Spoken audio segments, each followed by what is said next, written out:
Egaa keessummaa keenya guyyaa irraa qabannee isin dhufnee jirra.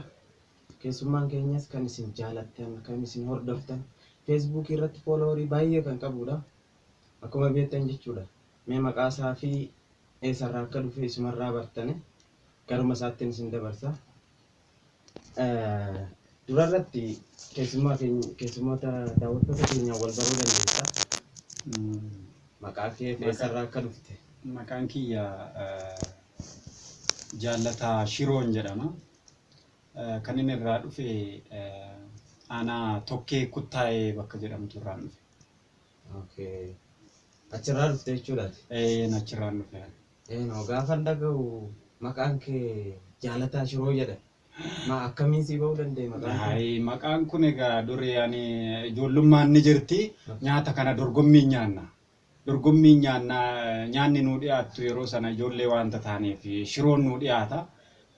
Shiroo kana jarri daa'imni suni baay'inaan hin nyaattu. Anatu irra jabaa ture yeroo sana ani dafee nyaadha tureyyuu kanarraa kan ka'e Jaalataa Shiroo jedhanii naa moggaasan hiriyoonni ko. Baay'ee bareedaadha namatti tola.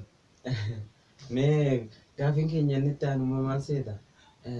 Gibbii kana keessatti barataan tokko otuma birrii lamayyuu kiisii hin qabne shiroo gaafa kana hin tuffata. Shiroon isaa lumutti hidha.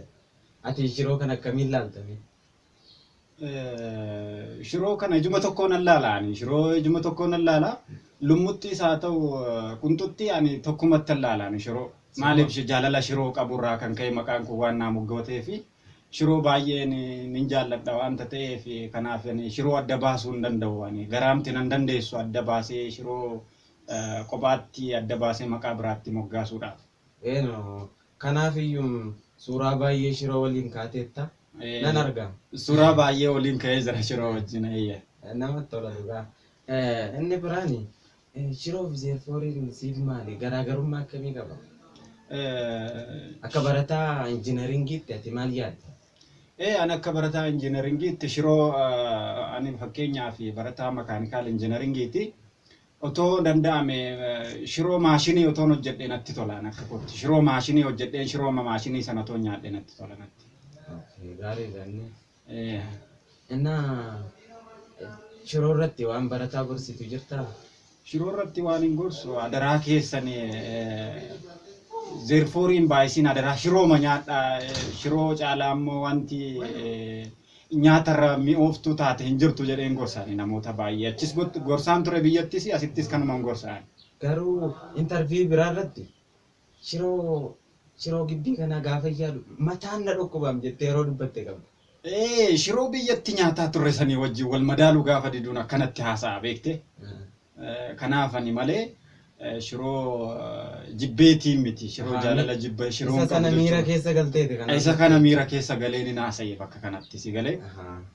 Gabaabumaanis amma warra nan kaaffee ta'aniif maal dhaamtame? Warri nan kaaffee ta'an kun maali beektaa? Ganama nan kaaffee ta'aniiti ofumaaf rakkisuudha jedhanii ganama qursii qoqorii nyaatu. Qoqorii isa jennuun hin beekta miti. Qoqoriif shaayii tokko nyaataniiti amma misaa turu. Maaf kana of rakkistu mee isaanii maal waan jettu qabdu? Akka danda'amuuf isaaniif danda'ametti moor qoqoree nyaatanii boolii irree gaafa deemanii achitti rakkachuurra shirooma kanaan garaa of laaffisaati adaraa keessan shiroo waliin jiraadhaa jechuun barbaadaani. Ala bahanii qoqoree nyaatanii kana buskuta wanta jettan mitiire ishee nyaatanii garaa kana booddee qabanii boolii gaafa deeman rakkachuurra asumatti shirooma kana waliin otoo garaa laaffisatanii jiifatanii nyaatanii jedheen gorsaa.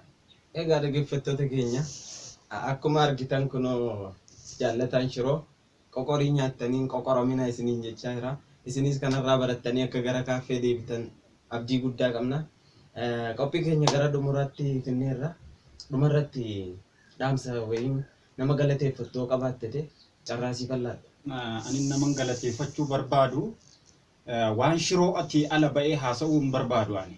Maaliifi shiroo jechuun akkuma dura ibsee jireenya kiyya waanta ta'eef shiroo ala ba'ee haasa'uu hin danda'u. Kanaaf ani shiroo adda ba'ee ibsuu hin danda'u.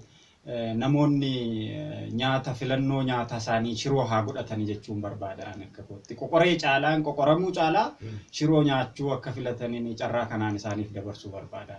Eshi nutis galatoomna interview biraadha akka wal arginu abdii guddaa qabna galatoomna siin jenna. Galatoomaa sin. Egaa dhaggeeffattoota keenya kabajamoo qophiin keenya keessumaa har'aasuma irratti xumurama. Qophii biraan hanga walitti deebinutti nagaan turaa. Yaa shiroo oolmaan kee hedduudha jireenya koo keessaa akkamiin dagadhu oolmaa kee kaleessaa akkamiin dagadhu oolmaa kee kaleessaa akkana siin jedhu warri sooressoonni firoofalii taataa jedhanii si anneessu ati dhuguma firoofalii taataa lakkii bo'ookumaa amaa kee odeessu dhadhaadhaan urgooftee yeroo ati danfitu ijji koosi malee kan biraan argitu dafiitii naaf fidii maaloo yaa shaashitu dafiitii naaf fidii maaloo yaa shaashitu shiroo koo naaf fidii ani shiroo malee ijji koon argitu shiroo koo naaf fidii ani shiroo malee ijji koon argitu. All set. Pull up, I pull up, pull up, pull up, I pull up, I pull up. Records on records, got records on records, I'm riding around in a coupe.